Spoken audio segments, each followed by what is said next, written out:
Ladies and gentlemen, I am most flattered to have been invited to address you today at this very special event at the United Nations Conference on Sustainable Development.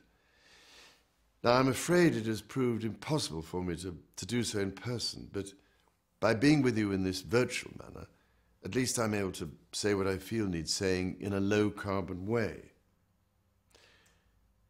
Bearing in mind the message published at the end of the three-day conference I convened in London 3 years ago, you will not be surprised to hear that the message of your event today, that there has to be proper recognition of the peril we are in, is one I agree with wholeheartedly. As you may know, for many years I have done what little I can to raise awareness and to encourage action on the whole issue of sustainability. I even played host to a preparatory international gathering on board the old Royal Yacht Britannia in the Amazon Delta some 14 months before the first Rio Earth Summit 20 years ago. This was attended by the then President of Brazil, President Collor. And I remember everyone wanted the first summit to be a success, but many viewed the scope of it to be far too optimistic. There were basic perceptions to overcome, particularly public awareness of climate change, which was lamentable to say the least. Which is why, despite countless such meetings and gatherings ever since, the increasingly dire warnings issued by yourselves and others around the world that we are rapidly breaching one planetary boundary after another have been consistently and alarmingly ignored. Any progress in this context has therefore been a somewhat relative concept. We should applaud the work of both the UN Convention on Biological Diversity and the UN Framework Convention on Climate Change, which of course were opened at Rio. All the subsequent efforts to achieve the Millennium Development Goals agreed 10 years later in Johannesburg. But we are facing challenges that are increasing rather than diminishing in their severity and urgency. Now, I have watched in despair at how slow progress has sometimes been and how the outright skeptical reluctance by some to engage with the critical issues of our day have often slowed that progress to a standstill. In this, I am forcibly reminded of Sir Winston Churchill's words of warning as the threat of a cataclysmic Second World War was being studiously ignored during the 1930s. He spoke against continuing with the strange paradoxes of being decided only to be undecided, resolved to be irresolute, adamant for drift, solid for fluidity. As I speak, the world's rainforests continue to be destroyed, wiping out so much of the world's vital biodiversity and removing our chances of storing carbon naturally. And we continue to ignore the painful lessons of the so-called Green Revolution in India by intensifying our food production methods in such blinkered, chemically and technologically based ways that the land and the oceans are now both beginning to fail.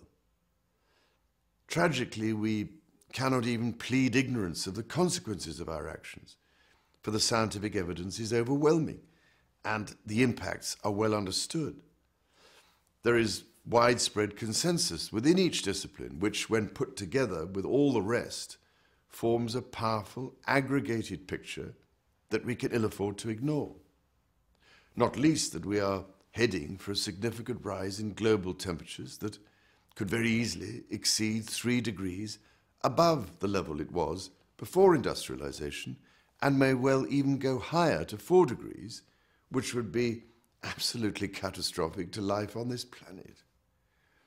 Already levels of CO2 have exceeded 400 parts per million. 450 parts per million, as you know far better than I, is the tipping point we have to avoid. So every day of delay threatens to make the change more dramatic. And yet we seem resolved to be resolutely adamant for drift. Gone are the days, ladies and gentlemen, I'm afraid, when we can somehow imagine that the situation is not as bad as our scientists say it will be, nor that the consequences are so far off in the future that we need not worry. Like a sleepwalker, we seem unable to wake up to the fact that so many of the catastrophic consequences of carrying on with business as usual are bearing down on us faster than we think, already dragging many millions more people into poverty and dangerously weakening global food, water, and energy security for the future. One thing is clear. We need to be much more informed about the actual state of the planet. We do not have nearly enough knowledge on which to base the decisions that will be the best for the long term. Until we do, we expose ourselves to the mounting danger of major shifts in policy that are not well conceived, but come as panicked responses to crises that could have been avoided.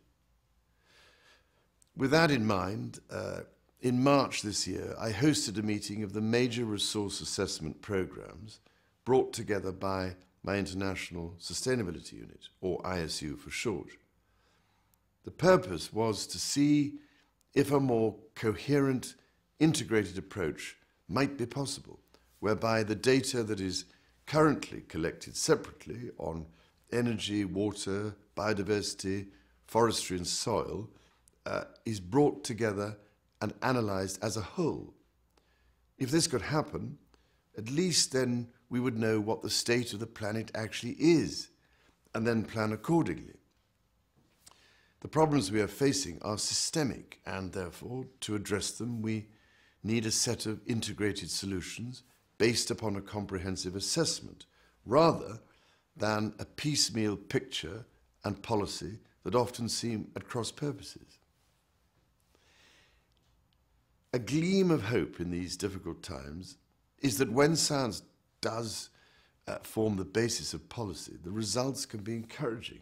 For example, in the marine sector, where for years the industry has been reluctant to accept the evidence of the decline in fish stocks, if the scientific community works hand in hand with the fishing industry, as it has, for instance, in the South African hake fishery, really positive results can be achieved and a truly sustainable management system created. One thing is certain.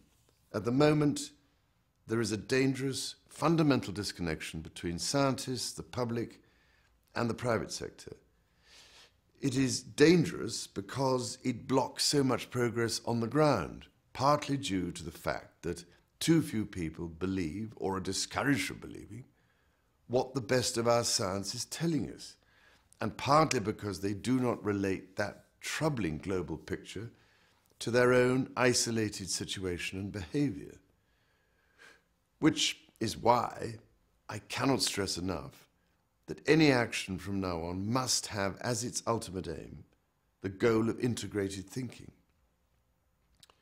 Not only do we need to connect each individual's concern with that of the Earth's, we also need to forge an economic framework that is just as joined up. We can ill afford anymore to let things operate in separate silos within individual disciplines. Thinking must be integrated, just as policies must be integrated, so that action at the corporate level and on the ground is much more coordinated and aligned.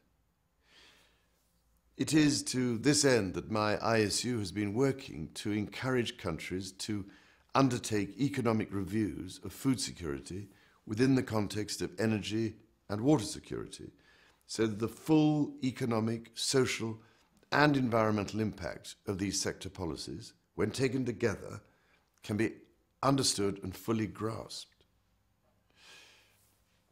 Ladies and gentlemen, we do not have long to capture such a comprehensive picture. And so I would appeal to you, as you meet here in Rio, to make an even greater and concerted effort to persuade policy and decision makers to act before it is finally too late.